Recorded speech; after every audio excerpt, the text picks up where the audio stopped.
Olá, boa noite a todos.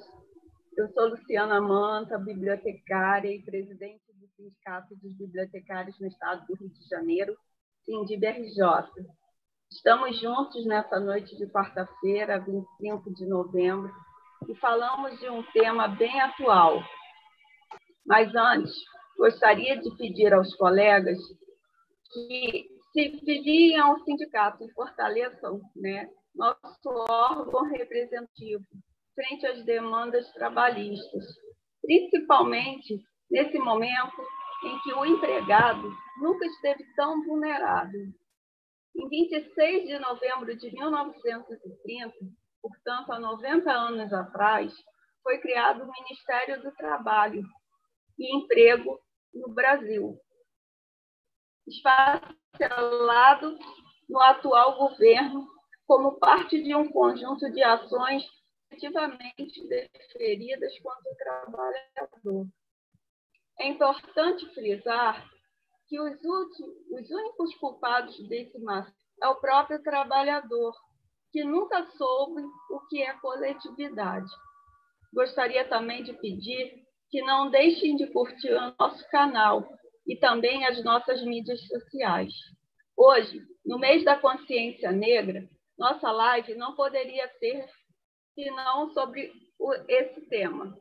Um tema que vem causando dia a dia vergonha àqueles que não compactuam com situações injustas aos cidadãos brasileiros negros. Para falar sobre o assunto, convidamos Dr. José Agripino, advogado, assessor jurídico do SINDIB-RJ, secretário-geral da Comissão Especial de Direito Sindical da OAB e membro da Comissão de Trabalho da OAB.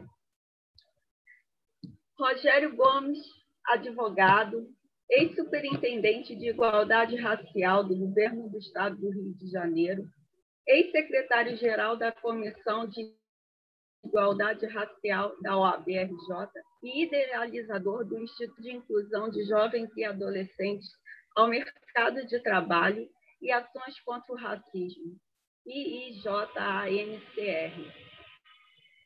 Fernanda Fonseca, jornalista, assessora de comunicação do SINFA-RJ, Sindicato dos Servidores Civis no Ministério da Defesa, membro do MNE, Movimento Negro Evangélico, e membro da Frente de Evangélicos pelo Estado de Direito. Paulo Santos, coordenador do ASSIM-BGE, Núcleo Parada de Lucas, sociólogo e cartógrafo do IBGE.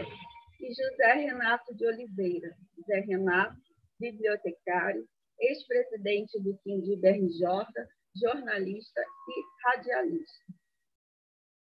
Passo a palavra agora ao Dr. José, que fará a mediação da presente mesa, e gostaria de agradecer aos presentes e aos convidados, o nosso time, e que a noite seja muito proveitosa para todos nós. Obrigada. Obrigado, presidente Luciana, a quem, de antemão, eu já agradeço pelo convite. Quero agradecer a Fernanda Fonseca pela participação aqui na nossa live, agradecer ao Paulo Santos, agradecer ao meu amigo Rogério e agradecer a José Renato Oliveira, bibliotecário, ex-presidente do sindicato que está promovendo essa live. Falar sobre o racismo no Brasil não é muito difícil, porque no dia a dia nós nos deparamos com racismo. Basta você olhar nas instituições do Estado para você perceber o quanto o racismo está estruturado na nossa sociedade. Enquanto nós temos 54% da população brasileira que se declaram negros e negras, por outro lado, nós não percebemos esse mesmo percentual nas instituições. Por exemplo, nos tribunais, por exemplo, no Ministério Público, e nas outras instituições.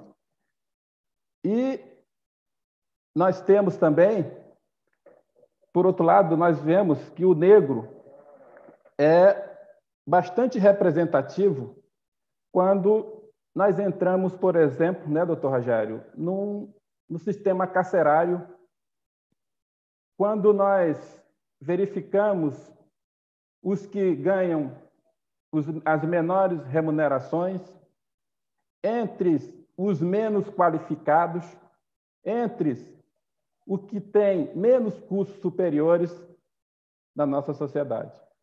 Então, para falar sobre esse tema, nós vamos dar início aqui à nossa live e vamos passar, sem mais delonga, como dizem os advogados, passar a palavra para o professor Rogério Gomes, que vai falar sobre o racismo estrutural nas instituições públicas. Professor Rogério, o senhor tem o seu tempo de até 15 minutos.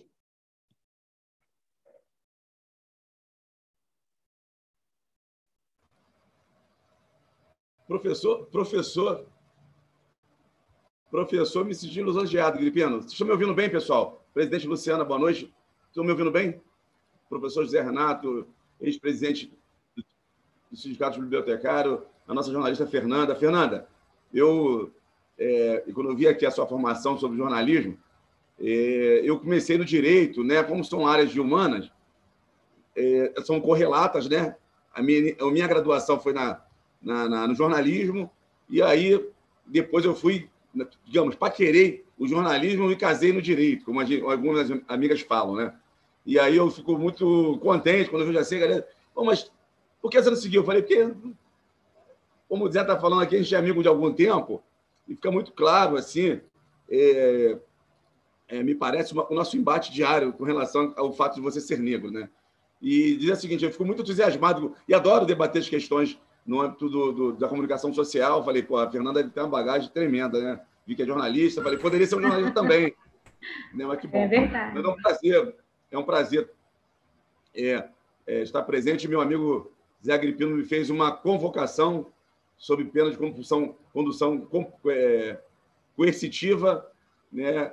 E a gente, inclusive, se fala dentro da nossa querida combativa OAB do Rio de Janeiro, né? A gente se conheceu nesse espaço aí, que até hoje, né, meu irmão? A gente continua nesse espaço, travando altas lutas, e que não é fácil, né? Então, fui honrado a falar sobre a questão do racismo estrutural nas instituições públicas, mas eu quero só compartilhar aqui com os nossos demais palestrantes. A gente está na década do afrodescendente, instituído pela ONU, que vai de 2014 até 2025. Essa iniciativa da ONU, ela teria, ou tem, ou tinha, ou buscava, que o mundo, países, instituições, governos, sociedade civil, entidade de classe, tivesse debruçada sobre as questões afirmativas de outros espaços. E aí o tema, eu fui tão privilegiado, e até obrigado aí, Zé, meu irmão. A gente teve aí, lamentavelmente, algumas cenas trágicas no mês da consciência negra, né? Um irmão nosso lá, brutalmente assassinado lá no Rio, lá no Sul.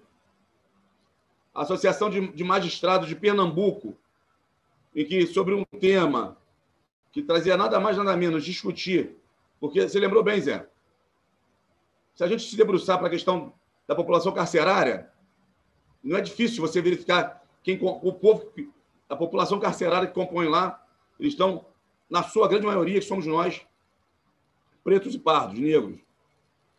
Ao mesmo tempo, você não vê isso na magistratura, né? O Conselho Nacional de Justiça, e é importante que a gente fique atento sobre isso, em dados recentemente divulgados, ele falou que em toda a população, em toda magistratura nacional, a gente só tem um número de 2% de juízes magistrados negros e negras.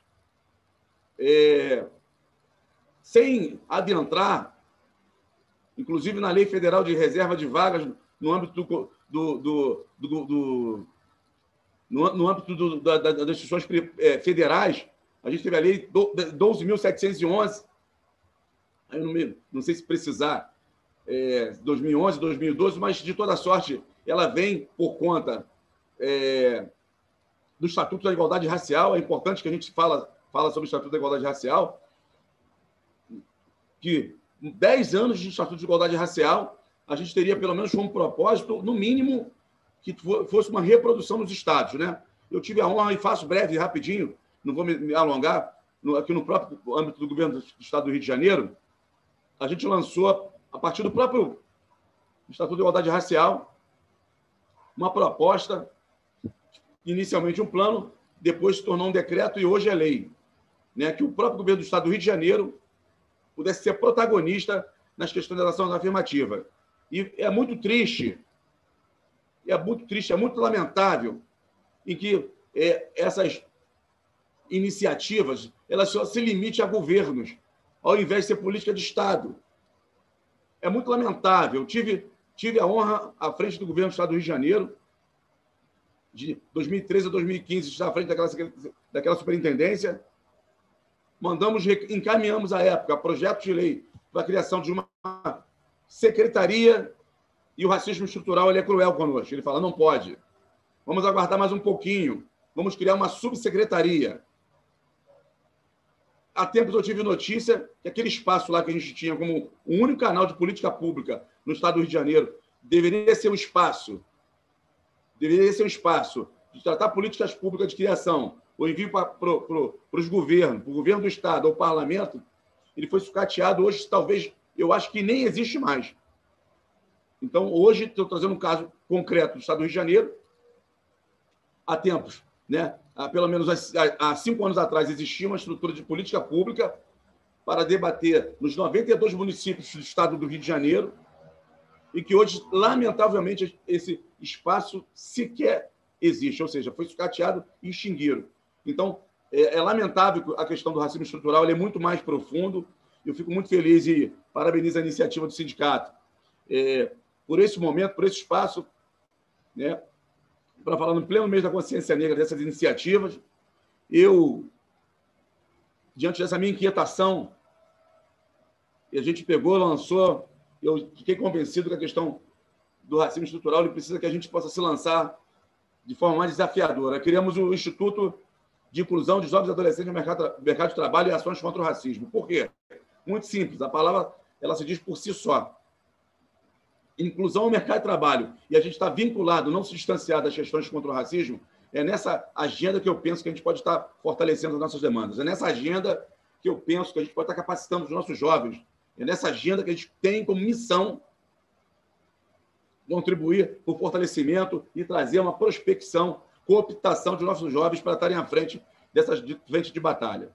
Né? Então, sem delongas, inicialmente eu agradeço ao meu irmão Zé Gripino, meu combativo, amigo, diligente da nossa querida OAB-RJ.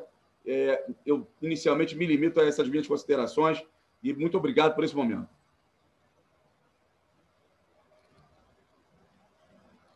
Obrigado, Rogério. Você é um irmão, um combatente aí na linha de frente, uma liderança reconhecida do movimento negro aqui no estado do Rio de Janeiro. E eu queria agora passar a palavra para Fernanda Fonseca, para ela fazer a sua manifestação. Fernanda, com a palavra. Obrigado, Rogério. Zé. Pois não. Paulo, eu fiquei feliz, eu te imitei, eu vi tua foto de uma criança atrás aí do vídeo, eu botei do meu neném também, estou com um neném de 1 ano e 2 meses, compadre. Chegou com 50 anos de idade, meu filho está com 18, eu estou com um neném de 1 ano e 2 meses, eu botei a foto também. Gostei.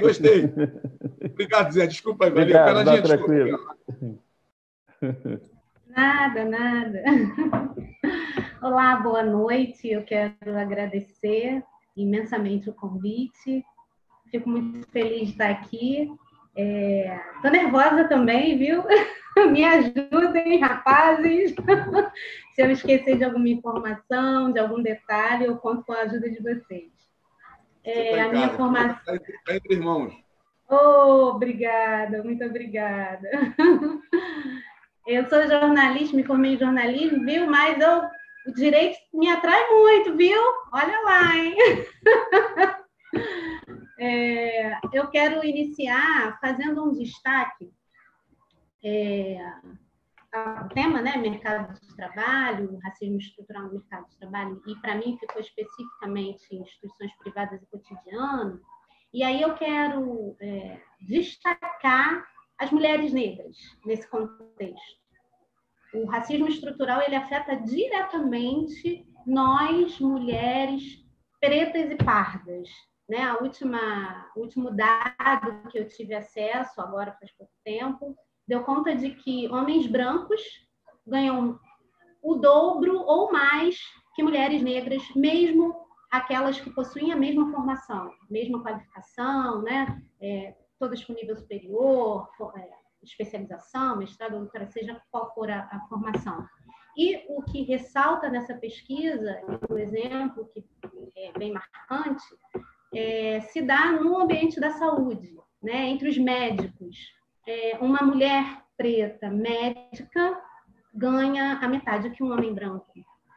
Então, isso eu acho que é um recorte importante que a gente precisa fazer e importante para a gente pensar que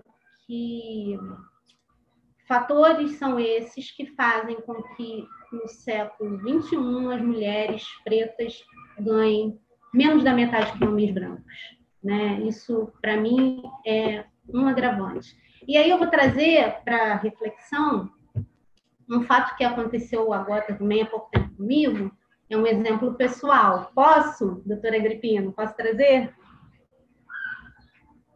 Eu estive numa consulta médica, eu marquei uma dermatologista, fui, e quando cheguei lá, veio uma menina linda, jovem, deve ter no máximo 35, 36 anos, me atender com um sorriso enorme no rosto, e ela era negra, com cabelos crespos, né, com todas as os seus fenótipos ali claros, né, não tinha nenhum tipo de disfarce por conta, né, do embranquecimento que a gente é submetido. Infelizmente, muitas das mulheres negras passaram por esse processo de esconder os seus traços, né, mas não foi o caso, graças a Deus. Então, a médica veio me atender e aí eu fiquei extremamente emocionada.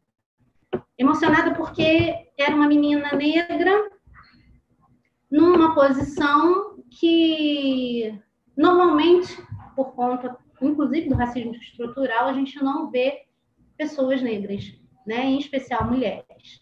Fiquei muito emocionada, fiz o meu relato para ela e fizemos uma conversa muito legal. Ela me falou também de muitos momentos bacanas que ela teve com as clientes, quando viram, né, que ela era uma mulher negra. E eu estou com isso muito forte ainda. Infelizmente, eu tive essa reação de surpresa e de emoção, quando não deveria, né? Nós somos mais de 50% da população, né? E a gente ainda tem essas surpresas. Fiquei feliz e depois, em seguida, triste, porque é a constatação de um fato muito triste. Mas é isso, o racismo estrutural nas instituições privadas, ele é muito forte, muito agressivo. A gente dá conta de uma diferença de salário, para vocês terem uma ideia, né, de homens brancos com nível superior que ganha R$ 7.800, mulheres pretas e pardas que ocupam o mesmo cargo, com nível superior, ganham entre R$ 2.900 a R$ 3.040. Então, isso é um dado que precisa nos provocar uma reflexão, em especial as pessoas brancas, né?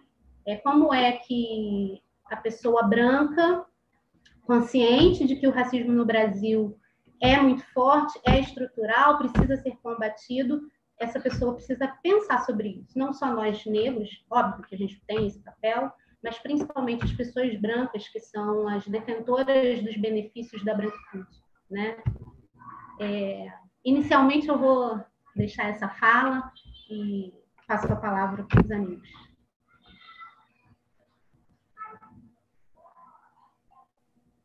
Bom, depois eu vou voltar a provocar o Rogério, com relação... Eu sei que ele lida muito com essa questão do racismo, e teve até um caso, Rogério, do fotógrafo, que você acompanhou muito bem, que houve até uma repercussão nacional. Depois eu queria que você voltasse a esse tema ao final do debate.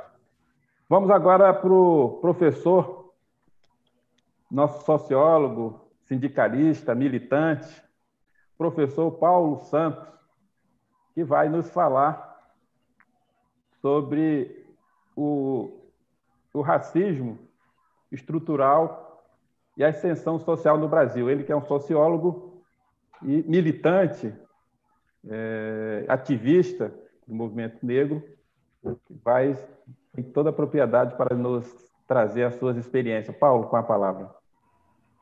Boa noite a todos, boa noite, Fernanda, Rogério, Zé Renato, Zé Pepino, a Magda e a Luciana, na sua boa noite.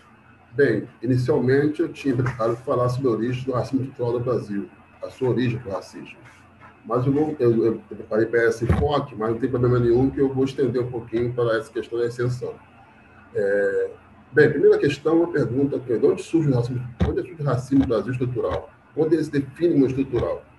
Essa questão me preocupou porque as coisas sempre precisam pensar numa origem dela, né? Porque as coisas não começam do nada, não começaram ontem, nem antes de ontem, começou em algum momento da história.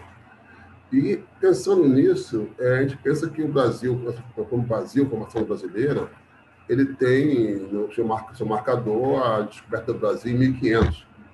Isso é uma ideia que se tem que o Brasil começa aí. Mas o Brasil, para mim, que começa com um trabalho, efetivamente, que prolongou por 300 anos no Brasil, o trabalho escravo, o trabalho de escravizados. Então, a produção do Brasil, na sua maior intensidade, ainda que ele tenha um grau de complicação muito grande com a escravidão dos indígenas, com a violência contra os povos indígenas, com assassinatos, crueldade, extermínio da população indígena, o Brasil nós conhecemos hoje, ele fundamenta-se muito, fundamentalmente, no trabalho do homem negro, do homem africano no Brasil. E não só o trabalho, né? O trabalho nas condições que foram estabelecidas. E não só o trabalho nas condições estabelecidas, o trabalho e suas relações sociais também. E aí a gente tem que pensar que isso que é Brasil organizado, a riqueza do mundo está no trabalho, não está em outro lugar. Então, o Brasil, como formação brasileira, está no trabalho produzido pelos trabalhadores que eram escravos, fundamentalmente escravos, majoritariamente escravos, quase 100% escravos. Os demais eram particularmente, a maioria, os proprietários, né, do Brasil, que permanecem até hoje proprietários até hoje no Brasil. Nós temos no Brasil 400 em São Paulo, que é um segmento de população paulista que está no Brasil há 400 anos, geração por geração, tendo a sua árvore hidrológica conhecida. Do outro lado, o trabalhador brasileiro, como os negros, não tem nem noção de 4 gerações passadas. Isso também é um processo interessante de destruição de memória, de rompimento, que faz parte do todo o processo da produção do país, da produção da memória e da memória brasileira. E, nesse sentido, o que eu quero dizer é que o racismo estrutural no Brasil estrutura-se no processo de construção do Brasil. O Brasil se constrói a partir de processos raciais, racializados. Por isso que é estranho hoje, a pessoa debater hoje, que quando a gente fala questão negra, fala questão de conflito, estão racializando o debate. Não. O Brasil foi montado estruturalmente sobre a questão de raça, sobre o trabalho do homem negro africano e, posteriormente, do homem negro afro-brasileiro, que até hoje persegue com uma grande massa brasileira, afro-brasileira, trabalhadora afro-brasileira. Aliás, nós temos, se tiver um ou outro negro que eu não conheço pessoalmente, ser proprietário do Brasil, eu acho que não existe negro Brasil proprietário. Proprietário não é que tem uma lojinha, não, um mercadinho, não, que tem um comércio local, que tem uma loja de roupa, não é isso, não. Proprietários são aquelas pessoas que são 1% da população brasileira. Esses são os proprietários brasileiros. São desde 1500, ou não 1500, mas vamos dizer assim, desde o capitalismo brasileiro, começa a estruturar ele, estruturar-se. Esses são nossos proprietários do Brasil. Permanecem mantendo toda a estrutura de poder social para poder garantir a sua condição de 1% sempre intocável, sempre imexível. Por exemplo, a nossa herança brasileira de trabalhador é a cultura, é a arte, né? Que a gente compartilha isso. A herança dos 1% mais ricos é o dinheiro, é o capital, que eles não compartilham isso nem em situações de pandemia, de gravidade. Então, o Brasil é estruturado efetivamente sobre um processo de racializado. E, nesse sentido, para sustentar um processo racializado, tem que ter processo subjacente de opressão, ideológico, um conjunto de situações importantes. E aí eu quero dizer, nesse sentido, usar um professor Silvio Almeida, que é uma referência no debate. Eu não poderia falar desse assunto sem citá-lo, não porque ele está conhecido, mas porque ele é a referência do debate para isso. Eu queria botar a primeira questão importante para isso, é utilizar que existe uma situação no país estruturada. Não foi de uma para outra. São 500 anos de estruturação do país, de uma lógica perversa, cruel, em que na pirâmide inferior estão os negros pardos, né, pretos e pardos, chamados denominados como negros, afro-brasileiros, afrodescendentes, e na cúpula, da topo da pirâmide, estão aqueles 1% mais ricos, que são as pessoas que são os donos do Brasil. Esse é um fato real. E, nesse sentido, nessa organização do país, você tem situações que se organizaram, que de maneira tão estruturadas, que você, ao nascer uma pessoa no Brasil hoje, ela entra numa situação organizada. E ela se insere no país, quando nasce já, uma estrutura de poder, de acesso ou não acesso, de interdição ou possibilidade real. Eu queria usar um slide aqui, uma tela, que é de uma fala do Silvio Almeida, que a pessoa não nasce branca, não nasce negra. A pessoa torna-se, a partir do momento em que elas são conectadas a uma rede de sentimentos coletivos. Então, as pessoas não são, na verdade, quando nascem, não são brancas nem negras. Quando nasce um filho meu, um filho de uma pessoa branca, vamos dizer assim, eles não são por si só branco ou negro. Quer dizer, já sou. Mas ele, quando ele nasce, ele não tem condições de sair dessa condição cultural do Brasil. Ele se insere nessa condição e, como tal, ele já está conectado a uma série de coisas. Já tem uma série de conexões para ele pronta, que ele não pode sair dessas conexões. Isso é um país estruturado sobre uma questão racial. Isso é um país estruturado sobre uma questão discriminatória. É um país estruturado para a violência contra a mulher negra, contra o homem negro, de maneira genérica, de maneira organizada, de maneira amplificada em todos os sentidos. No sentido econômico, porque a gente vai vendo aí o discurso hoje, inclusive, social e econômico do governo atual, em que ele fala que vai privilegiar os investidores. Então, ele corta a saúde, corta a educação. Isso é uma maneira de atingir a população negra, maneira estruturalmente de atingir, usando a Constituição na restrição, e isso é uma maneira de atingir a população negra enormemente. Então, e essas coisas não são dadas no passado, elas continuam exercendo no presente. Nós tivemos uma lei na escravidão negra no Brasil, que era a lei sexagenária, que só podia ser liberta se a pessoa tivesse mais de 60 anos de idade. E, para vocês verem como é a situação, hoje você tem uma lei previdenciária brasileira, em que ampliou a idade das pessoas se aposentarem. Imagina uma pessoa que vai com 14 anos de idade, 15 anos de idade, né, 12 anos de idade, muitas vezes, e nem tem legalidade para isso. E a pessoa, nesse momento, a pessoa sofre situação, por exemplo, de imposição em que vai aposentar até depois de 65 anos de idade. Ou seja, não vai aposentar, vai morrer antes. Porque eles também não querem o custo previdenciário para as pessoas que trabalham. Então, toda a organização, num país organizado estruturalmente, para justamente impedir que as pessoas tenham uma realização plena da sua condição humana. Além dos processos de violência subjacentes, a gente está vendo aí, no dia 20 de novembro, fomos premiados com a imensa dor no Brasil.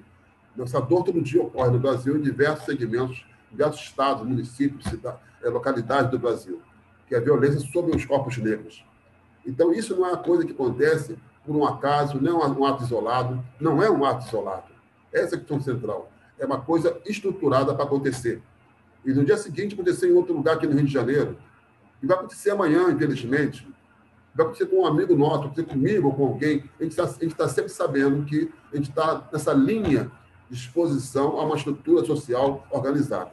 Eu queria mostrar também um segundo momento aqui, que é um segundo slide também, mostrando uma fotografia que eu acho muito importante mostrar, que, voltando à questão, né, que foi dito antes, que as pessoas não nascem, as pessoas elas sofrem o efeito de uma estruturação que existe na sociedade. Então, está aí um exemplo clássico de uma relação, uma foto tirada por alguém adulto, logicamente, representando as condições como o mundo vê, o Brasil vê, também as pessoas que aqui vivem. Como pode duas pessoas, numa situação dessa, a subjugamento do outro. Então, esse é um fator importante para mostrar que não é um acaso isso, não é uma foto perdida no tempo. Pelo contrário, é uma situação extremamente real. E tem uma terceira que eu mostro também, voltando de novo a Silvio Almeida, que vai mostrar uma questão que eu acho bem importante, é que a questão da proatividade. De um lado, tiram-te todas as possibilidades de você exercer a plenitude. Do outro lado, te impõe individualmente a obrigação de resolver todas as questões que a estrutura social brasileira impõe a você como limitação. E aí está, então, que você tem uma situação em que você tem que resolver sozinho, você tem uma materialmente privação. Os dados do censo mostram as condições do povo brasileiro, do povo negro em particular, né? E mostra que é esperado das pessoas, privado de tantas coisas materiais e condições reais de existência, é privado disso, é obrigado ainda a ser autossuficiente e ter meritocracia. Quer dizer, não há uma questão de equilíbrio. Então, como tratarmos isso? A pergunta é, como lidarmos com isso? Não há como mudar com isso, é mudança estrutural. Essa é a questão central. Então, pensando na questão que foi posta para mim, pelo professor Agripino, né, falando para a gente aqui, para mim aqui, a ascensão social é possível? A questão da ascensão social não é ascensão social. A ascensão social é um processo individual. Eu nasci na favela do Duque de Caxias, vim para o Rio de Janeiro, estudei, construí 2 carreiras profissionais, até 3, posso dizer. Isso é uma decisão social, é individual. A questão nossa é estrutural. Não se resolve a questão ascensão social individualmente. Até porque aquele rapaz que foi morto no Rio Grande do Sul, lá, por exemplo, poderia ser eu, com 2 cursos superiores. Era só o segurança maneira atravessada. Então, a questão não é essa questão. As mudanças são estruturais em todos os conceitos, econômico, cultural e social. Então, basicamente, para iniciar esse debate, deixaria aqui essas palavras. Muito obrigado, Agripino, obrigado, Magda, obrigado, Luciano.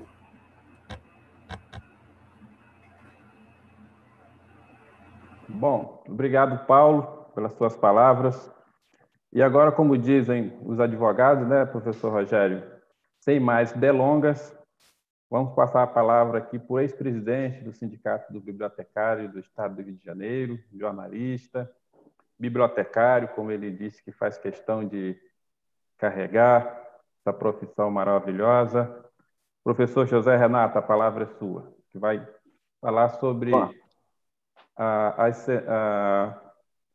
sobre o racismo estrutural e levando aí na profissão dos bibliotecários. Com a palavra, professor. Obrigado, doutor José. Queria saudar todos os painelistas, a minha colega de profissão também, a Fernanda, jornalista, os professores Paulo, Rogério. Queria saudar muito mesmo também as colegas, amigas Magda Almada, diretora Magda Almada, e a presidente Luciana Manta. Eu fiquei emocionado quando fui convidado nessa semana para estar ao lado de pessoas tão ilustres, tão sabedoras do que falam, para tentar passar também uma palavra sobre a questão da biblioteconomia, do bibliotecário, nesse contexto de racismo estrutural. Mas antes de começar a falar nesse tema, minha veia bibliotecária, tem que falar um pouco de mim para a nova geração da biblioteconomia. Eu fui professor da Universidade de Santa Úrsula durante um tempo, a extinta Faculdade de Biblioteconomia da Universidade de Santa Úrsula. Me formei pela Unirio em 1998 e fui presidente do Sindib de 2002 a 2009. Isso, uma grande luta com a companheira Luciana Manta, com a companheira Magda Almada, para dar dignidade à categoria bibliotecária do Estado do Rio de Janeiro. E quando eu vejo o Sindib hoje, com o doutor José Agripino aí no corpo jurídico, a gente se alegra muito em ver uma categoria muito bem representada. Pois bem, a importância da entidade de classe, eu tenho que falar da biblioteconomia como entidade de classe para os bibliotecários, a importância do sindicato.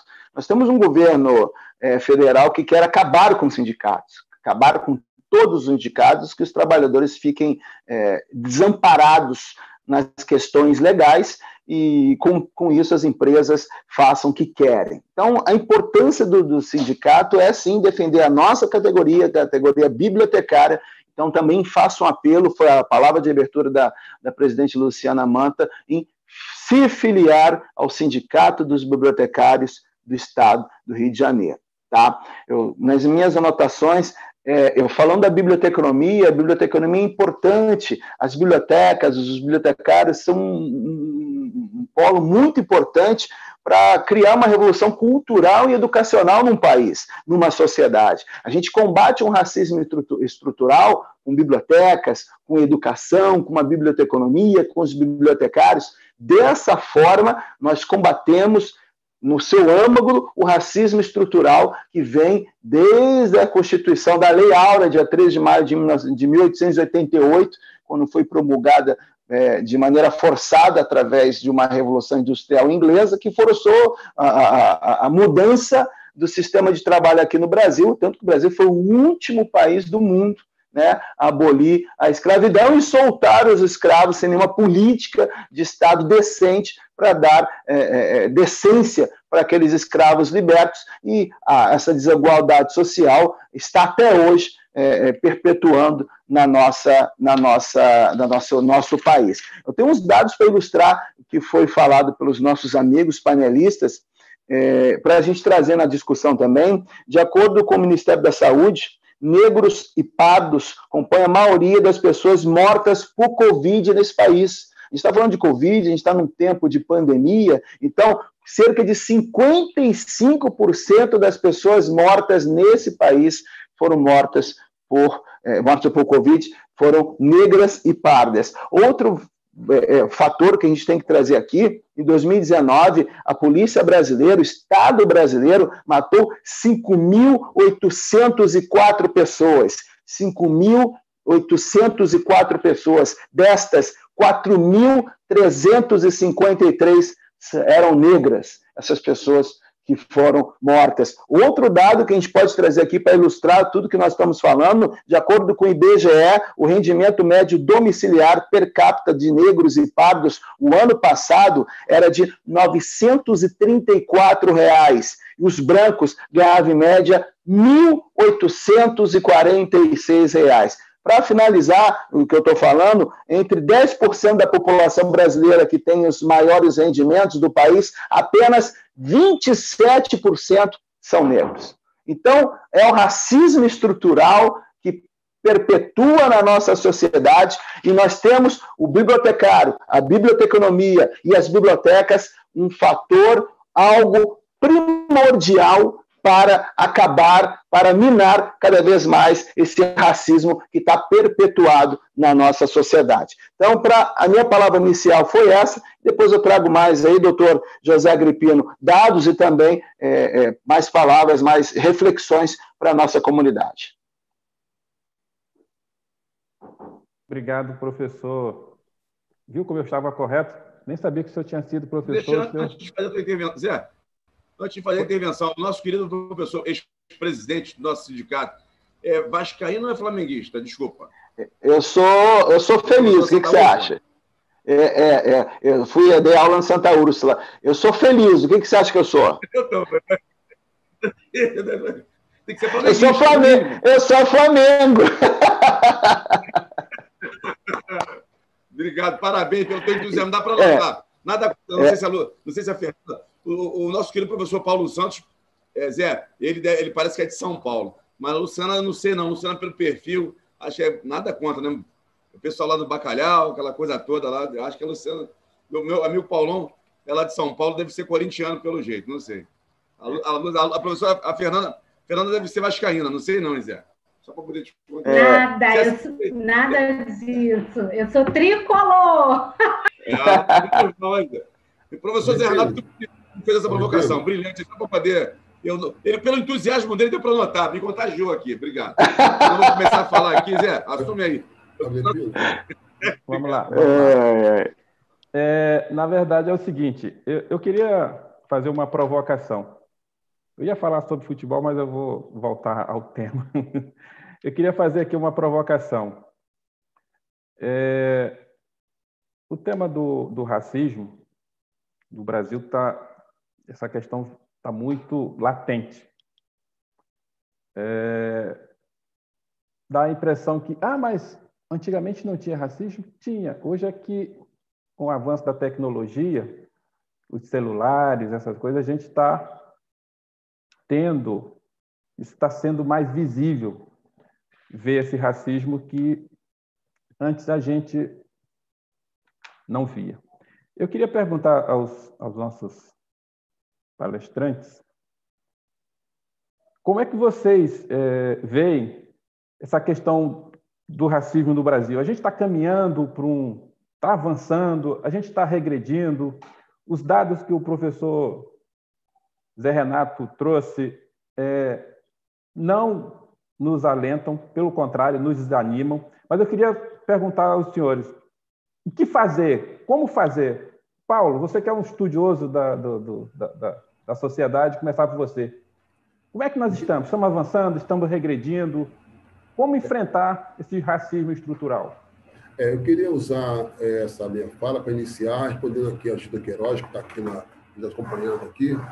A pergunta, por que usar a expressão estrutural lá do racismo, para racismo? Por que estrutural? E aí, por aí, a gente começa a pensar as demais questões. E não é estrutural porque o racismo pode se manifestar como um ato individual das pessoas. Pessoas são racistas. Pessoas são racistas. Existe no mundo, no Brasil e no mundo afora, muitos racistas. No Rio de Janeiro, em São Paulo, aqui na minha vizinhança, muitos racistas. Então, pessoas são racistas, praticam atos racistas. Ofendem, agridem e desse tipo de coisa. Então, esse racismo é um racismo tomado por uma pessoa individualmente. É uma relação interpessoal. É uma posição política ideológica da pessoa em relação a outra, por qualquer razão que seja. E aí vai gênero, vai raça, vai sexo, vai um monte de questões, né? Isso aí, agora, o racismo estrutural é diferente. É como o mundo se organiza, como o país se organiza estruturalmente para poder criar uma situação de diferença, de não acesso. Então, por exemplo, porque no Brasil as coisas se confundem um pouco. A estatística que foi dada aí pelo nosso companheiro Zé Renato nos diz da proporção de negros no mercado de trabalho, a proporção de negros, segundo a Fernanda, Fernanda não foi, acho que foi o Rogério, a proporção de negros nas prisões, a proporção de negros, a relação de salário diferenciado na mesma atividade profissional. Tudo isso define, e tudo isso é construído, isso acontece não é por competência individual. Porque a qualificação da pessoa, de um indivíduo profissionalmente, é igual ao do outro. Se vocês têm a mesma profissão, a qualificação é igual. Pode ser mais especializado, pode ser mais habilidoso, igual a música. Mas, do ponto de vista da profissão dela, do seu exercício, uma instituição qualquer que seja, a prática é a mesma. A empresa está querendo um médico, está querendo um bibliotecário, está querendo um advogado. Ele quer uma pessoa apta para fazer isso. E se ele está apto, ele tem que ter uma condição dentro da empresa equivalente a outra, igual a ele. Mas os dados que nos traz aí mostram que é uma diferença aí que não ocorre num lugar, numa empresa somente numa empresa. Ocorre em toda a extensão da sociedade brasileira, em qualquer que seja o lugar, tanto privado como público. Não pode dizer que isso é uma questão da limitação do indivíduo. Porque se indivíduos negros são diferentes um do outro, brancos também são diferentes do outro. Se negros são competentes em algumas coisas, branco também e vice-versa, e também incompetência. Então, a estrutura do país, por várias razões, ela já cria também condições objetivas. E quando você fala para o Brasil hoje em privilegiar os investidores, você está abrindo mão de recursos consideráveis para poder educação e saúde, que vai atingir justamente o serviço público de educação e saúde, cuja maioria das pessoas que estão usando esse serviço são os pobres. Então, logicamente, está reforçando a ausência de acesso, facilitação de vida para as pessoas. E isso não é uma política, aparentemente, no discurso de organizar a sociedade, organizar o Estado. O Estado executa uma política que, no fundo, ela discrimina, ela mantém uma estrutura social como está hoje, mantém uma pirâmide como está hoje colocada. Não tem ascensão social. A ascensão individual pode existir.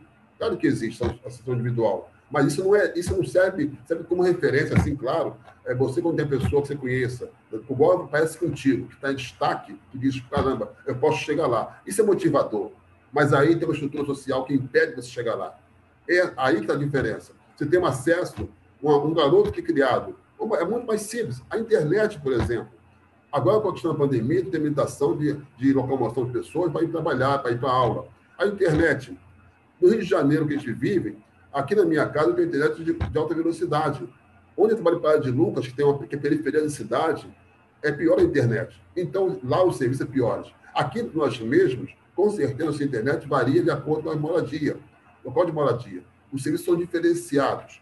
Então, os serviços diferenciados também, por que serviços diferenciados se o custo é o mesmo? É porque existe um mapeamento de interesse, privilegiar algumas áreas e não outras.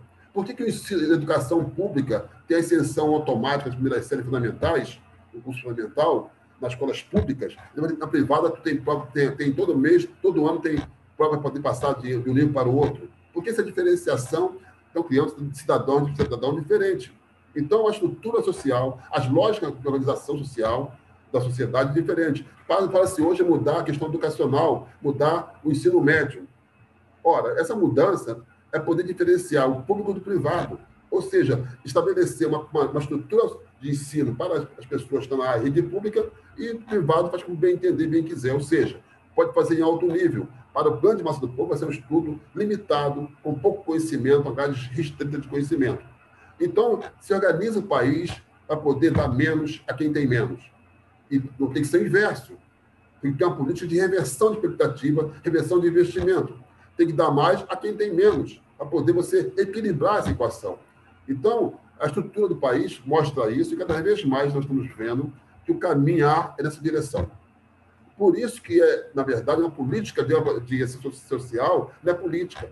A política tem que ser mudanças estruturais. Tem que ter uma questão civilizatória também disso aí.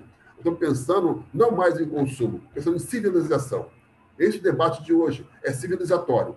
E civilização não estabelece posição social, se estabelece com alteração de estrutura, porque estão falando de todos nós irmos para um lugar que não estamos hoje.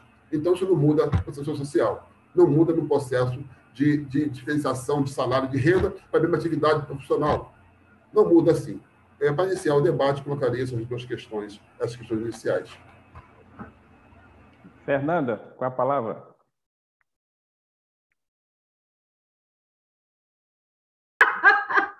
Desculpe, eu esqueci de ativar o áudio. Eu estou aqui com uns dados que me fazem trazer, né, à minha mente uma série de reflexões. O doutor José Renato trouxe alguns, e eu acho até que coincide os que eu tenho aqui. O último Atlas de Desenvolvimento Humano deu conta de que a cada 2 brancos extremamente pobres, que ganham em média, né, cada pessoa, per capita, a renda per capita, R$70 mensais, para cada 2 brancos, existem 5 negros extremamente pobres, né, na mesma situação. Para além disso, o rendimento médio do setor formal de trabalho do negro, que ganha em média R$1.287, para o negro, né, ganha 1.287 e o branco 1.823, na mesma ocupação, tá? Quando isso vai para a análise da renda per capita de brancos e negros, brancos ganham cerca de 1.144, que eu acho até que foi esse dado que o José Renato trouxe, né?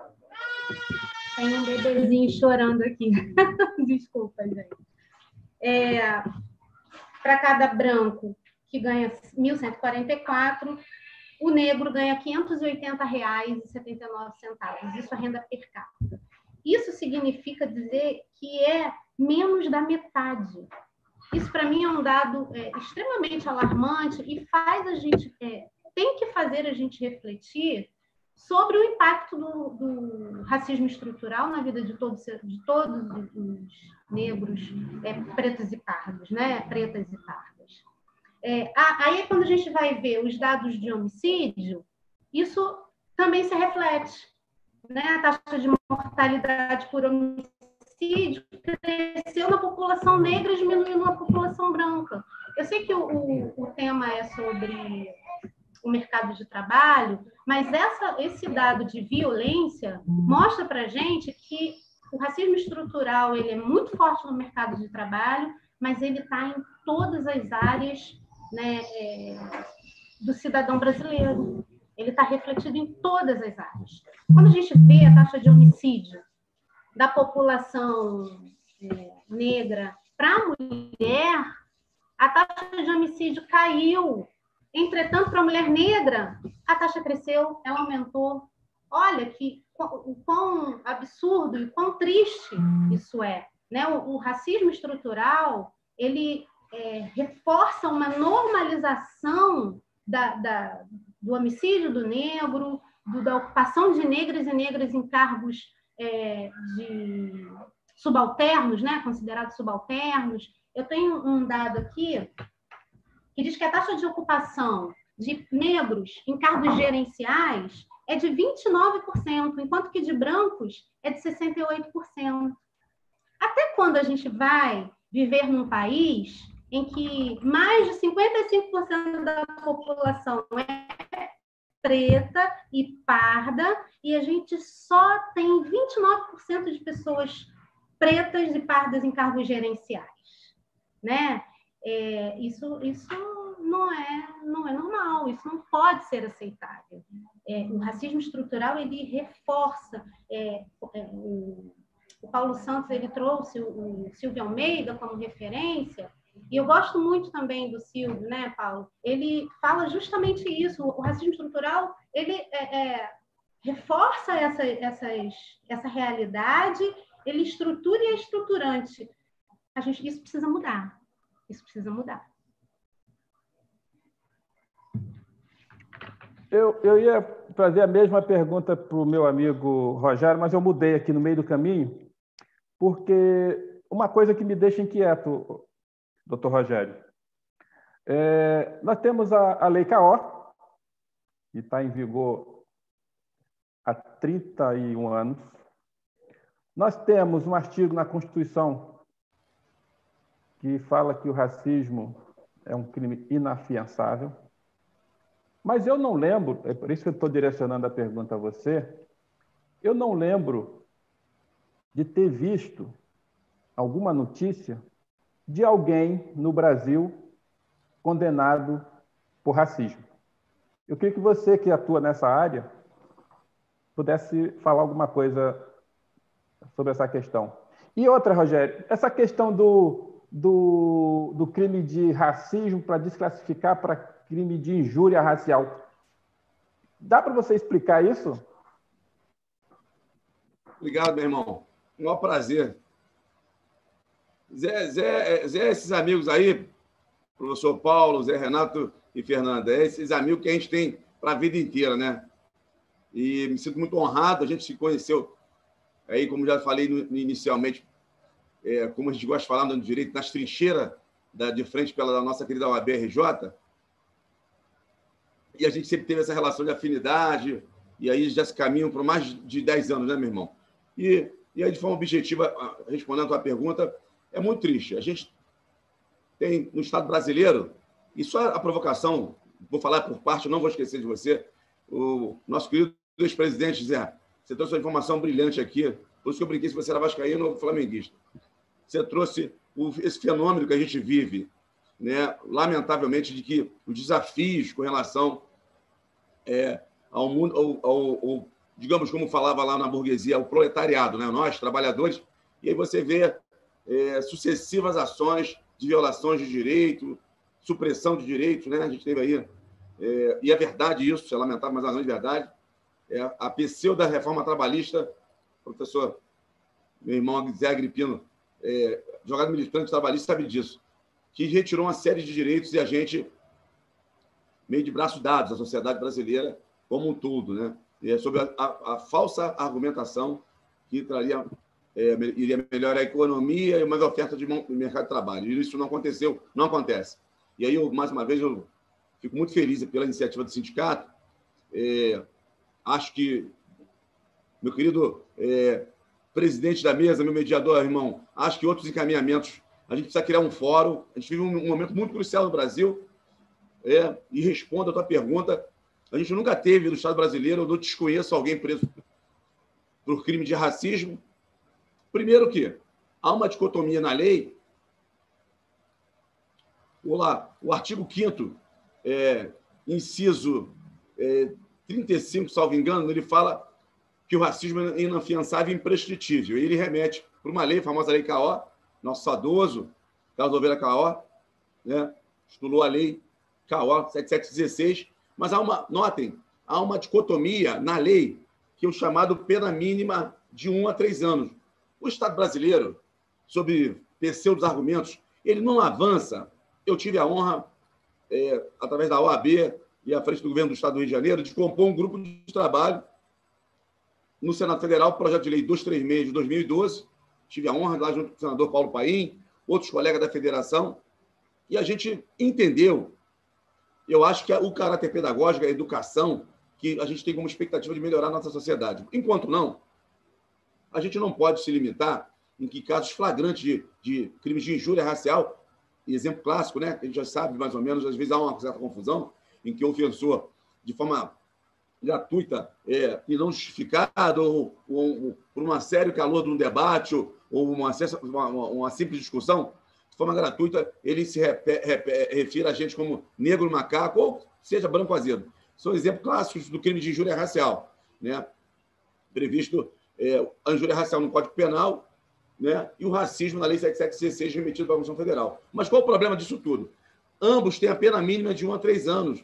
Quando um caso é levado à Polícia Judiciária, à Polícia Civil, não raro, e eu costumo dizer que há também uma postura omissiva, condescendente do Estado brasileiro, porque não raro o Ministério Público, o Poder Judiciário, eles também não interpretam aquela questão, porque, na verdade, são formados, na grande sua maioria, por homens e mulheres brancas, eles não vão entender isso.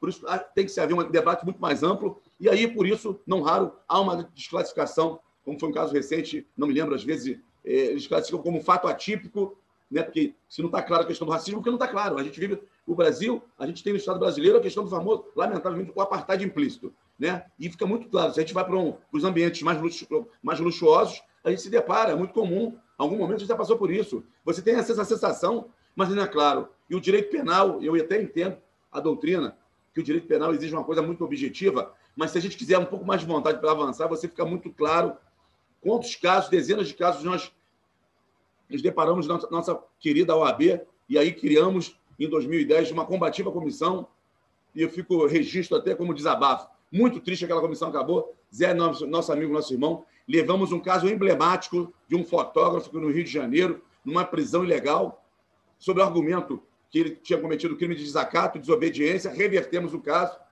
e aí teve uma repercussão, e aí, inclusive, até essa coisa que o pessoal bate muito na TV Globo, eu tive na TV Globo por esse caso, mas nem pensava em ir para a TV Globo, mas foi um caso que teve uma repercussão, e a gente reverteu, né, uma prisão ilegal de um jovem negro aqui em Vicente Carvalho do subúrbio, estou falando de Madureira, meu quintal. Ele estava no metrô de Vicente Carvalho, na zona norte do Rio de Janeiro, foi preso em flagrante sob o argumento que teria cometido crime de desacato e desobediência.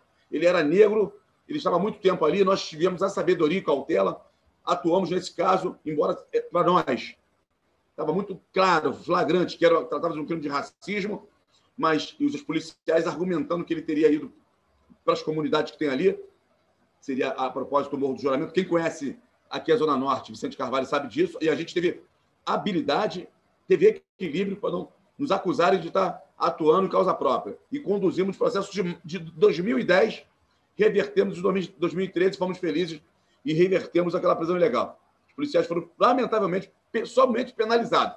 É crime de menor potencial ofensivo, só responderam com prestação de serviço à comunidade. Mas a gente insistiu na tortura e no racismo e fomos desclassificados. E esse caso, a gente teve êxito no criminal e, absurdamente, mais uma vez, o Estado brasileiro, absurdamente, desclassificou a prova no direito no campo dos danos morais. Eles anularam a prova do Ministério Público absurdamente e nós travamos uma luta até hoje. Esse caso, compartilho desde já com vocês, iremos denunciar na Corte Interamericana Internacional. Tá? Então, eu me estendo que esses assuntos eu acabo ficando entusiasmado, mas não tem outro campo. Esse aqui é o momento de que a gente é o fórum específico para a gente poder trazer essas questões. Eu, de forma objetiva, meu irmão, Zé, acho essa provocação do nosso ex-presidente Zé Renato e até as contribuições que a nossa querida Fernanda e o Paulo, eu acho que a gente precisa fortalecer esse ambiente. A nossa querida OAB, a gente criou uma combativa Comissão de Igualdade Racial em março de 2010. Uma instituição, uma entidade de classe de vanguarda. Mas não basta só isso, a gente tem que fazer esse ambiente com nós mesmos.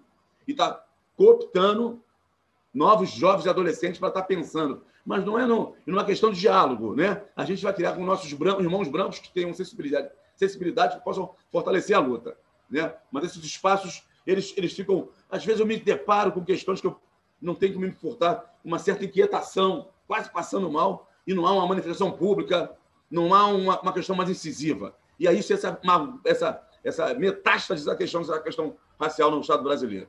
O maior culpado é o Estado brasileiro. Eles não fazem nada. E quando fazem alguma questão muito delicada, não, naqueles tempos a gente sabe como é que funciona. Meu irmão, eu acho que se me estendi, fico entusiasmado, não tem jeito. Eu falo de coração, de alma, que essa questão é um momento muito crítico que a gente vive, e fico muito triste quando a gente acaba não vendo outros movimentos assim, mas fico muito feliz por esse espaço aqui e penso como encaminhamento aí, pensar em outras formas estratégicas para estar avançando com um objetivo comum, que é de todos nós. Obrigado. Obrigado, Rogério. Nós acompanhamos aquele caso do fotógrafo, que era Zaqueu o nome dele, né? Isso. Professor Zé Renato, estamos avançando no combate ao racismo ou estamos regredindo? Doutor e com colegas que estão acompanhando a live, eu estava escutando o Rogério, o Paulo também, a colega Fernanda falar e fazendo minha linha de raciocínio, a gente não pode deixar de citar que os racistas sempre existiram na nossa sociedade, sempre existiram na Constituição desse país, sempre tiveram na sociedade. Só que eles estão sendo encorajados por esse presidente da República e esse vice-presidente da República que estão lá no governo federal. Quando um vice-presidente da República, que é mulato, também faz parte da raça negra, diz que não houve caso de racismo, não há racismo no país, não houve caso de racismo pelo assassinato do João Freitas, o homem de 40 anos que foi morto aqui no Rio Grande do Sul, aqui em Porto Alegre. Estou a 40 minutos de Porto Alegre, na cidade de Novo Hamburgo. Quando um vice-presidente da República e quando um presidente da República não admite que tem racismo nesse país, eles fazem com que os ratos saem dos bueiros. Então, os ratos estão na nossa sociedade, sempre estiveram. E quando um vice-presidente, um presidente da República fala isso, simplesmente encoraja essas pessoas nas redes sociais e também em outros fóruns para desconstruir a nossa legitimidade como raça negra e também a nossa história. Agora, a tecnologia também ajuda. O que nós estamos fazendo aqui para várias pessoas de vários países? Estamos provocando reflexões. E a tecnologia ajuda, sim, a combater o racismo. Aquele caso do Carrefour, que foi em Porto Alegre, agora que eu citei, se não tivesse ninguém filmando, como é que estaria a repercussão e como é que a polícia, de repente, iria continuar com o inquérito? De repente, os dois seguranças nem estariam presos. Entendeu? Então, a tecnologia ajuda, sim. Agora, falando um pouco em cima da fala do nosso colega professor Rogério, como é que mudamos essa sociedade? Mudamos pela educação, mudamos por bibliotecas comunitárias, mudamos com rádios comunitárias nas comunidades, com jornais comunitários, com ambientes como esse de discussão, onde provocamos na sociedade para os futuros os jovens e futuros crianças, jovens e adultos a ter menos racismo, a praticar menos o racismo. Nós temos, infelizmente, dentro de várias pessoas em comunidades carentes do todo o Brasil, que praticam preconceitos dos mais variados, seja contra a comunidade LGBTQ, contra os negros. Quer dizer, então, nós temos, com fóruns como esse, muito importantes, a gente agradece novamente a Luciana Manto e a Magda, ao Sindicato dos Bibliotecários, a proporcionar esse tipo de reflexão para a nossa sociedade, com tecnologia, aliando a tecnologia para conscientizar uma população que realmente precisa muito de evoluir. Nós estamos numa situação muito complicada na nossa sociedade. Já falado desse presidente que nós temos, desse nosso vice-presidente que nós temos, que encorajam pessoas racistas, preconceituosas a dizer que não tem racismo no nosso país.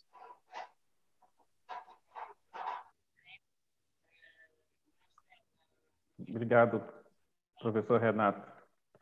Realmente, o governo o atual governo do Brasil, realmente ele vem, professor Renato, incentivando não só os racistas, como os autoritários, os nazis, os fascistas e vários outros, os ditadores, né?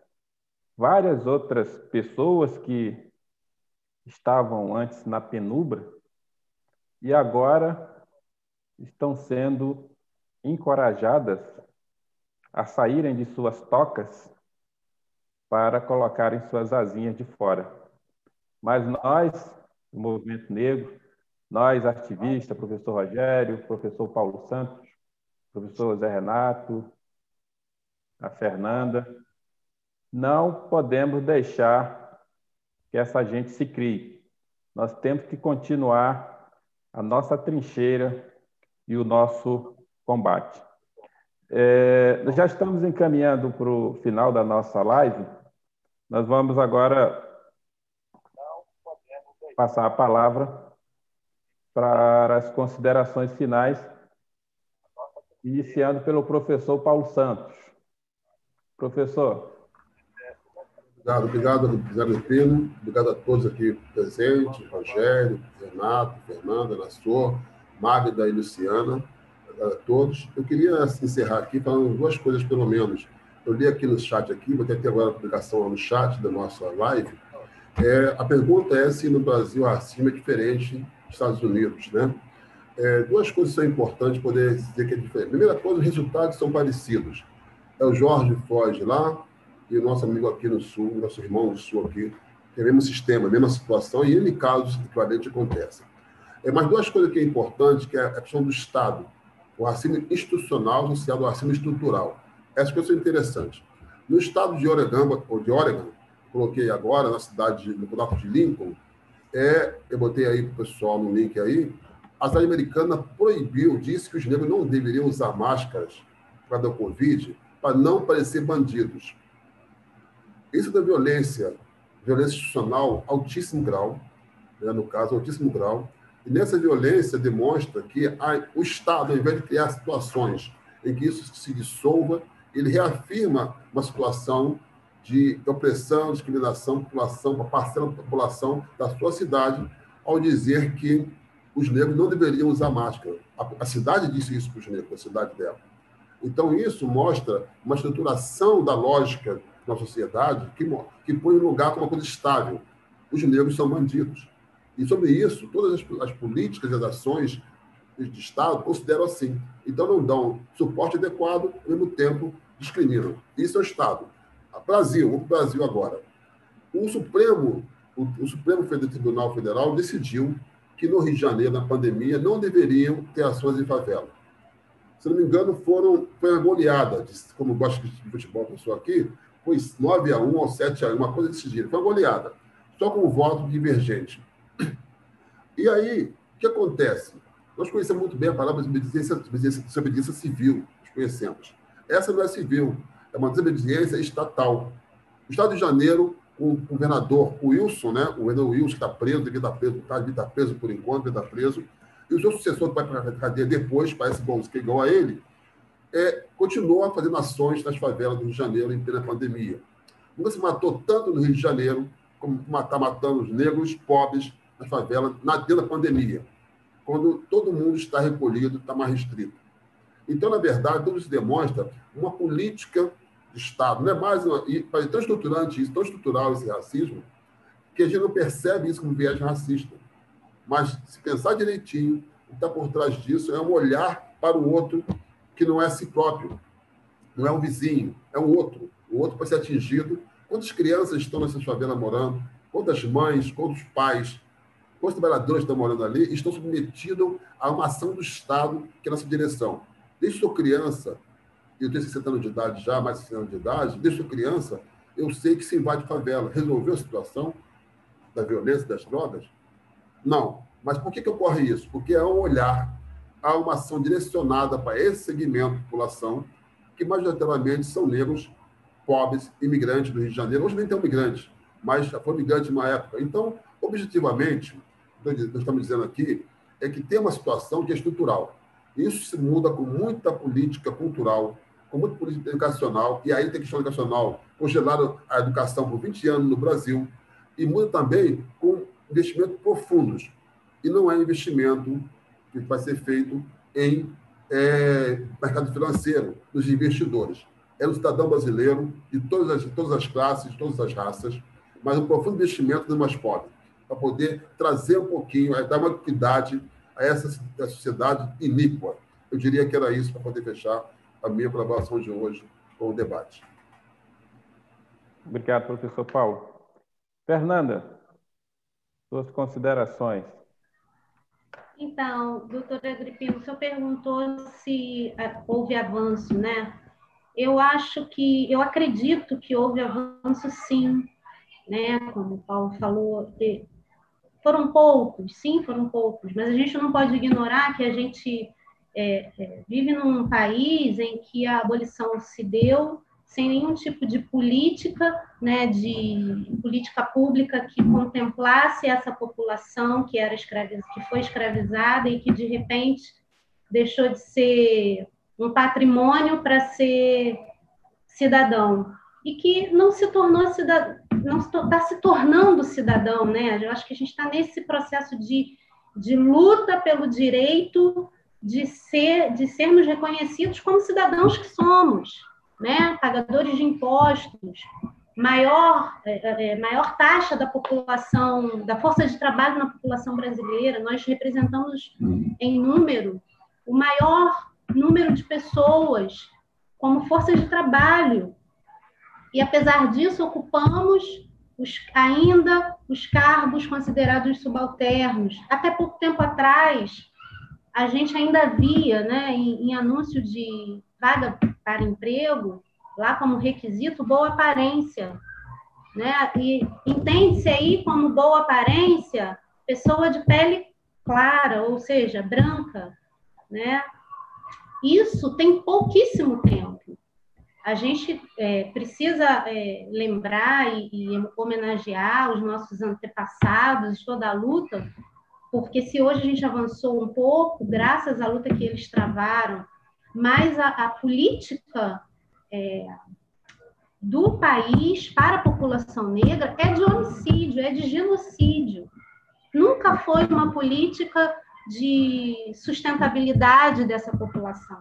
Né? Diferente da política voltada para os imigrantes, quando se deu, né, a abolição, que tinha todo um incentivo, né, com dinheiro, com terra, para que aquelas pessoas, quando chegassem aqui, pudessem produzir. Para nós, negros, que estávamos aqui há muito tempo, nada foi feito. Pelo contrário, nos caçaram, nos prenderam, né, porque o negro que estava na rua sem fazer nada era vagabundo, então ia ser preso. Se ele estivesse jogando capoeira, ele seria preso também. Né? A mulher negra não tinha trabalho. Então, toda a conjuntura para nós negros e toda a política imposta a nós foi a política de extermínio da nossa população. A própria política de embranqueamento, né? A gente sabe que foi muito forte. Né? Então, assim, a gente avançou, sim, com certeza a gente avançou, mas precisamos avançar mais, muito mais. A nossa luta é grande, a gente tem um caminho muito longo ainda para caminhar. Né? A gente precisa equilibrar essas taxas no mercado de trabalho, elas precisam ser, no mínimo, equivalentes. A gente precisa ter pretos e pretas em cargos de gerência, ocupando os espaços de poder. A gente viu nessa última eleição que teve um avanço entre pretos e pretas, mas que ainda foi muito tímido, né? Somos a maioria na população, mas a minoria em representação no parlamento, né? Então, a gente ainda tem uma luta muito grande pela frente. Eu tenho certeza que a gente vai vencer, porque a gente é um povo que vence. A gente está aqui e nós somos prova disso. Somos um povo que vence. E vamos conquistar muito mais. Mas a luta ainda é grande. Obrigado, Fernanda. Antes de passar a palavra para o professor Rogério, o professor Zé Renato vai ficar por último e depois a diretora Magna vai fazer o encerramento. Mas eu vou deixar aqui para o professor Renato ir pensando uma mensagem aqui do Lucas Gabriel, que é o meu filho, que diz o seguinte, que está graduando em Direito. Ele diz o seguinte: como se conformar, até porque o professor Zé Renato falou muito na questão da educação como ferramenta de combate ao racismo. Ele diz o seguinte: como se conformar com uma sociedade tão desigual, onde somos julgados pela cor da pele e não pela nossa capacidade intelectual? Professor Renato, essa é para o senhor. Rogério, meu amigo, com a palavra, suas considerações finais. Bom, eu gostei muito desse espaço aqui.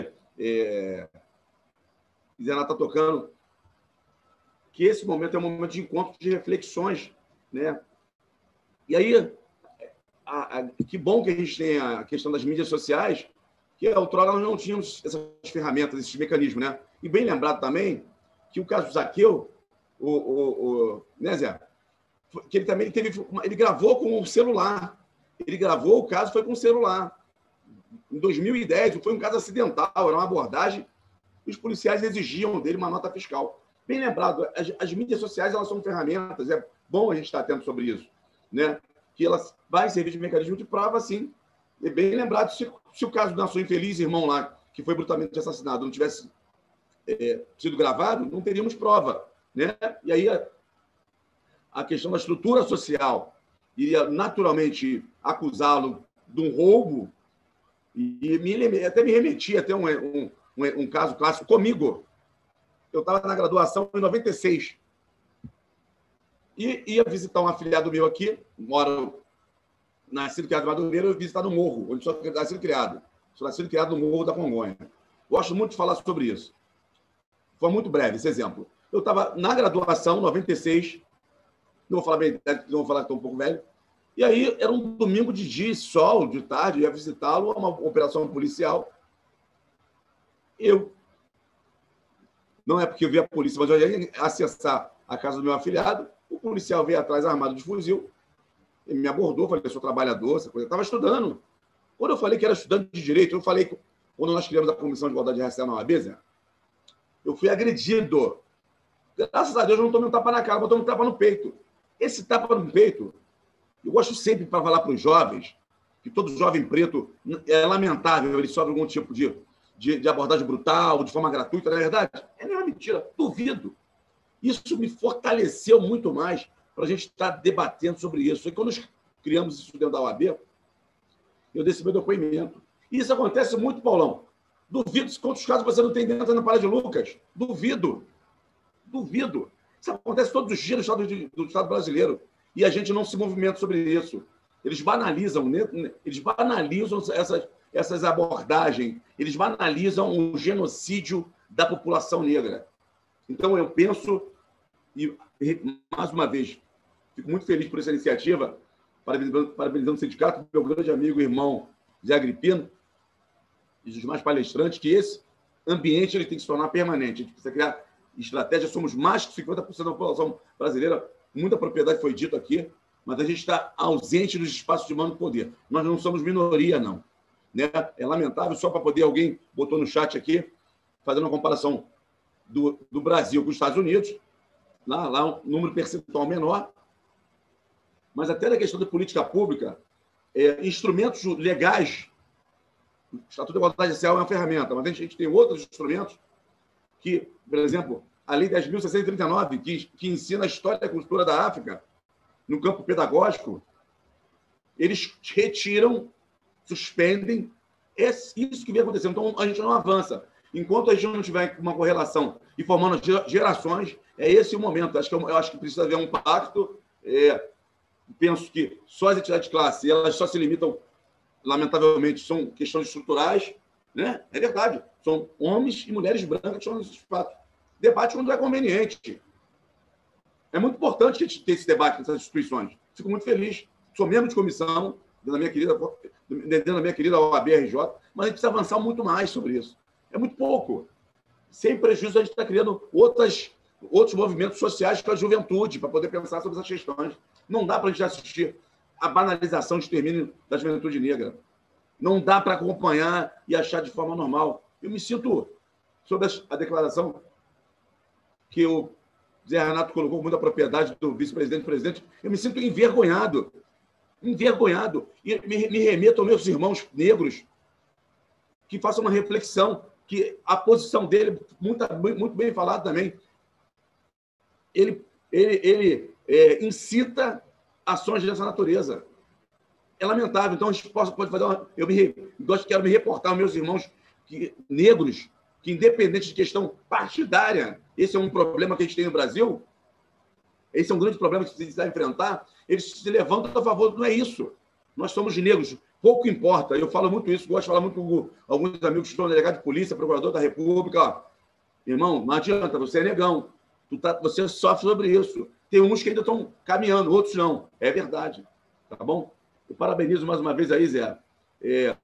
Fernanda, professor Renato, professor Paulo Santos, pela sua oportunidade e dizer que estou à disposição para outros encontros. Fico muito feliz por essa iniciativa e sabe que um convite seu é uma convocação sob pena de condução coercitiva, igual o Lava Jato. Obrigado. Obrigado, Rogério, amigo, irmão. Você não contou o caso do Zaqueu, né? Que era negro, estava na estação do metrô, com uma mochila, para quem não lembra, uma mochila, e ele era fotógrafo. Se eu estiver errado, me corrija, Rogério.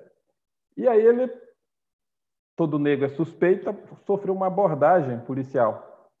E aí foram revistar a mochila, encontraram o objeto de trabalho dele, que era uma máquina, uma câmera fotográfica.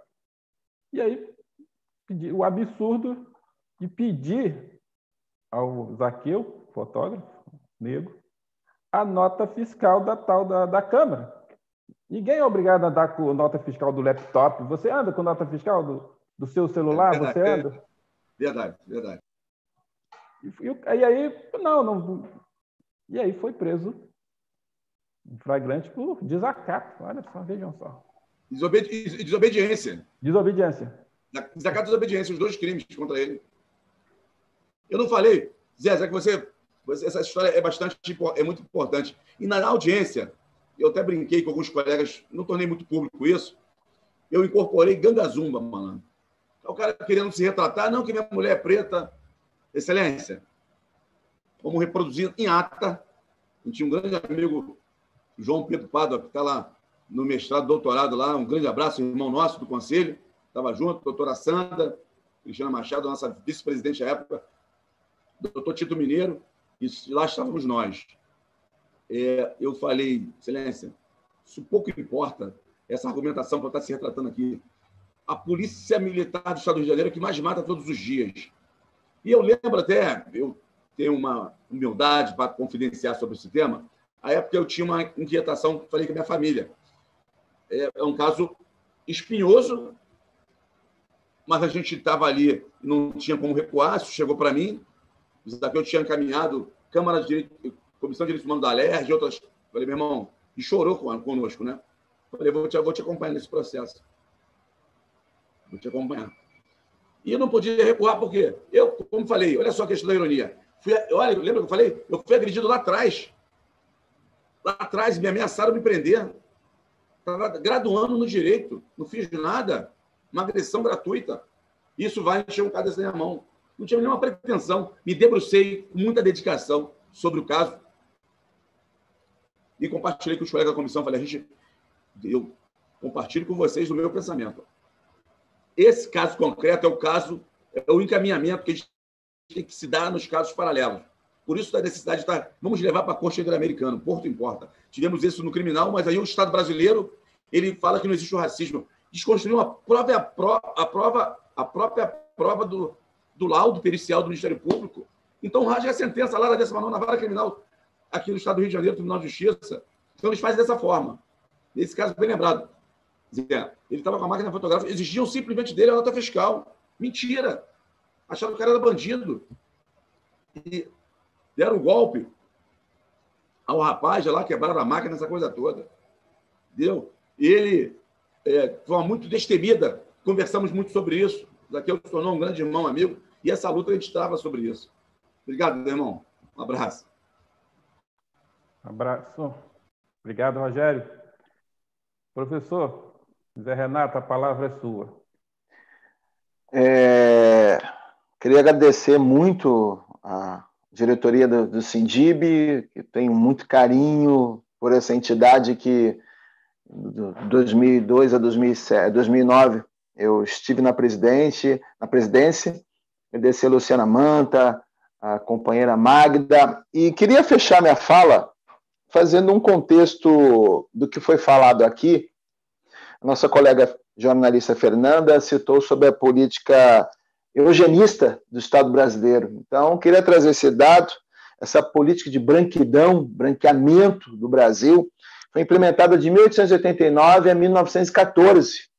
De 1889 a 1914, aqui no Brasil, que os governantes acharam que o Brasil estava com muitos negros e começaram aí sim a fazer política para trazer os imigrantes europeus, os alemães. Eu estou aqui no Vale dos Sinos, em 40 minutos de Porto Alegre, então aqui a predominância de população é origem alemã.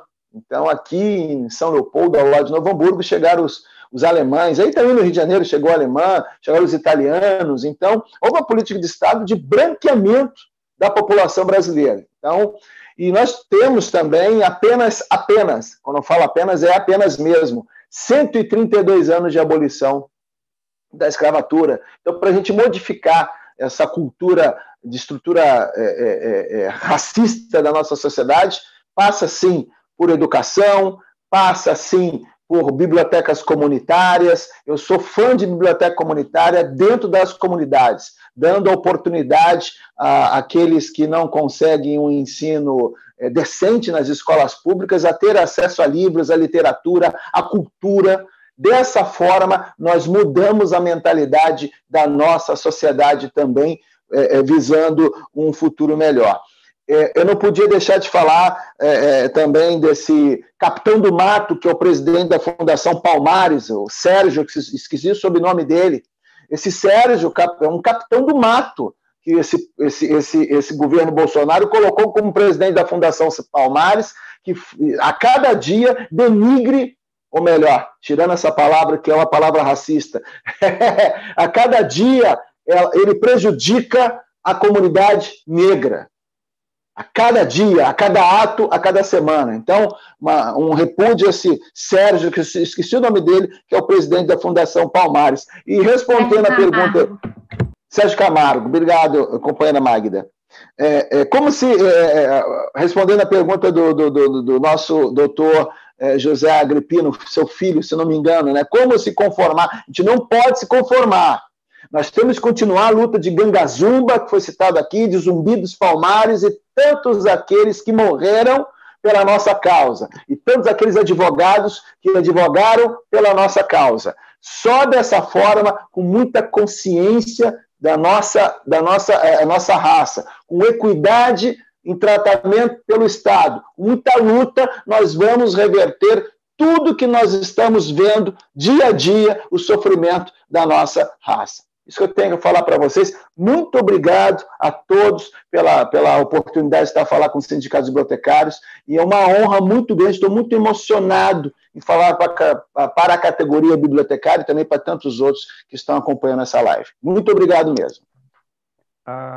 Obrigado, professor. A presidente Luciana vai fazer o encerramento, mas antes eu queria dizer da felicidade que eu estou de ter participado deste evento, de ter ouvido pela primeira vez o professor José Renato, de ter ouvido aqui, apesar de já estarmos juntos em outros eventos, o Paulo Santos trouxe aqui a sua experiência, a sua vivência, a sua sabedoria.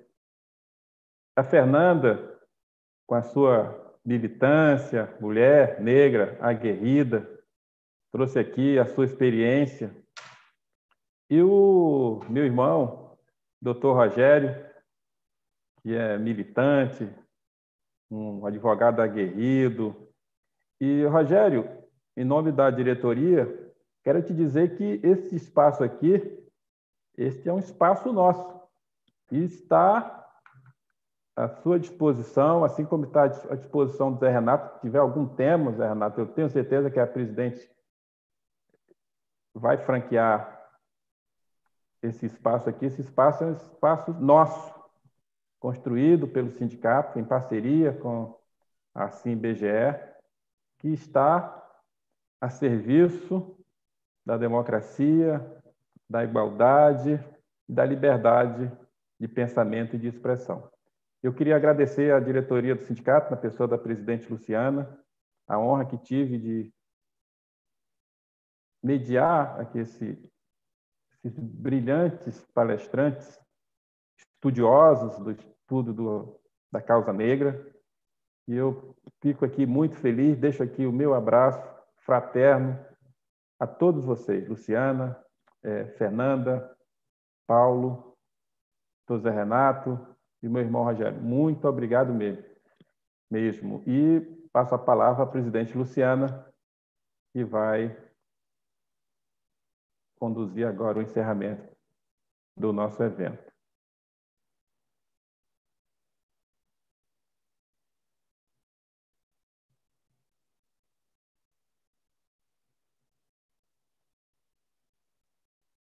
Presidente,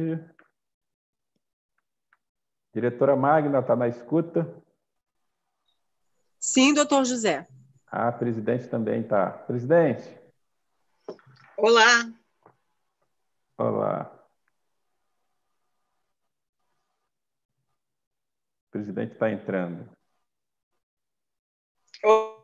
Olá. Está me ouvindo? Deu uma cortada, presidente. Consegue me ouvir? Está cortando, mas está dando para ouvir. Pode falar.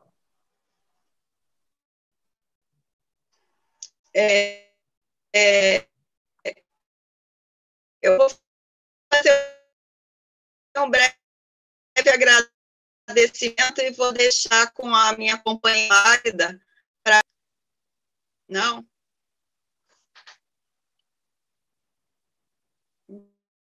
Então, deixa ela assumir. Pode falar? Fala com ela. Magda? Sim, já estou ouvindo. Já vou falar agora, tá? Boa noite a todos e todas. Assume aí. Me sinto muito honrada de ter recebido ilustres professores. Oi? É porque eu vou ler.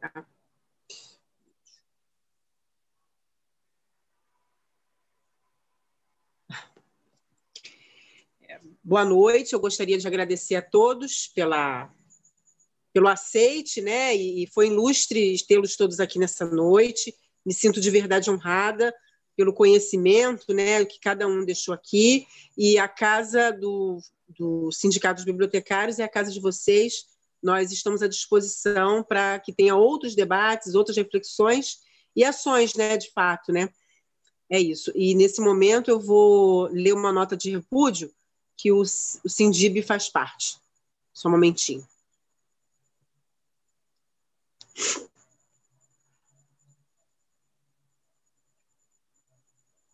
Todos me ouvindo? Sim. Nota de repúdio. O Sindicato dos Bibliotecários de Alagoas, o Sindicato dos Bibliotecários do Pará, o Sindicato dos Bibliotecários do Paraná, o Sindicato dos Bibliotecários do Estado do Rio de Janeiro e o Sindicato dos Bibliotecários e Afins de São Paulo. Unidos através do Sindib Brasil, repudiamos veementemente as ações ocorridas por parte dos seguranças da empresa prestadora de serviço da rede de supermercados Carrefour no último dia 19 de novembro de 2000, na cidade de Porto Alegre, Rio Grande do Sul. Imagens registradas em vídeo, onde as cenas apresentam uma violência desproporcional contra o senhor João Alberto de Freitas, tendo como desfecho seu óbito. O agravante da ocorrência está no fato de que não foi a primeira vez que a violência é praticada dentro da empresa Carrefour, e a última ser efetivamente praticada contra um homem negro, já imobilizado às vésperas do Dia da Consciência Negra. Muito embora estejamos presenciando a disseminação nos vários veículos de comunicação, manifestações constantes contra o racismo. Ainda assim, assistimos diariamente no nosso cotidiano cenas lamentáveis, tanto aqui quanto no mundo inteiro. Aqui no Brasil, os ataques não acontecem só no Carrefour, mas nas escolas, nas salas de aulas, nas casas, nas ruas, nas periferias, praticados não somente por seguranças, mas pelos próprios agentes da lei. E aí perguntamos, qual a lei? Inclusive tem a lei, né, da consciência negra do dia, para nós comemorarmos, manifestarmos, mas, mais uma vez, parece que não é obedecida.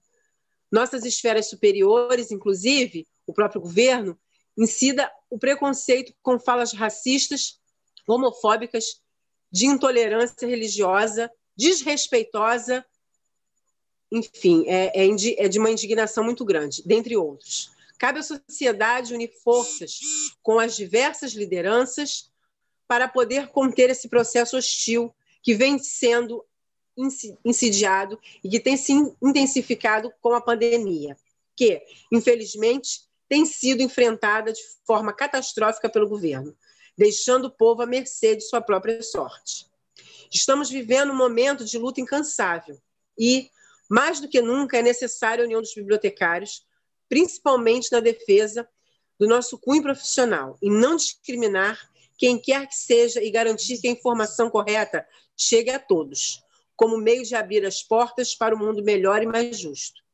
É inadmissível que crimes assim, com transformações óbvias de racismo, fiquem impunes e ainda aconteçam. Não podemos aceitar qualquer tipo de discriminação entre seres humanos e cidadãos. Que a justiça seja feita e que o João não seja mais uma estatística triste e vergonhosa na história deste país, marcado pelo açoite de capitães do mato, de outrora e de hoje. Nossa solidariedade à família de João Alberto, Beto. Vidas negras sempre importam em uma sociedade justa. Muito obrigada.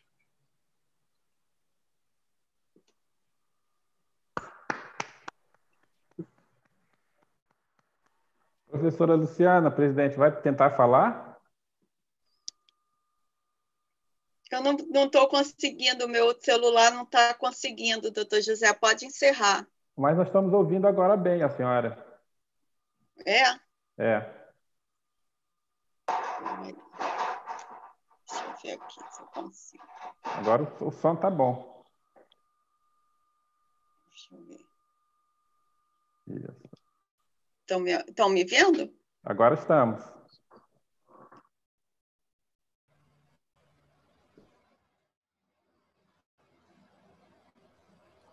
Bom, eu gostaria de ter, né, e dessa mesa ao José carinhosamente a presença. Oi? E desejar a todos uma boa noite.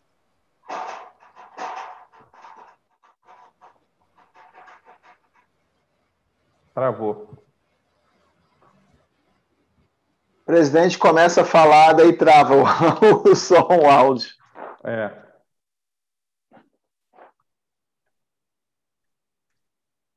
Sim. Então, encerramos, agradecendo mais uma vez, quase 2 horas, né, desse debate tão importante e mais do que necessário nesse momento. E agradeço mais uma vez a audiência de todos no YouTube, aos palestrantes, e que possamos ter mais outros momentos para debates, mas não só com informações tristes, né, e desrespeitosas, que nos causam indignação, mas com os avanços que, com certeza, unidos vamos conseguir. Muito obrigada. Boa noite. Obrigado.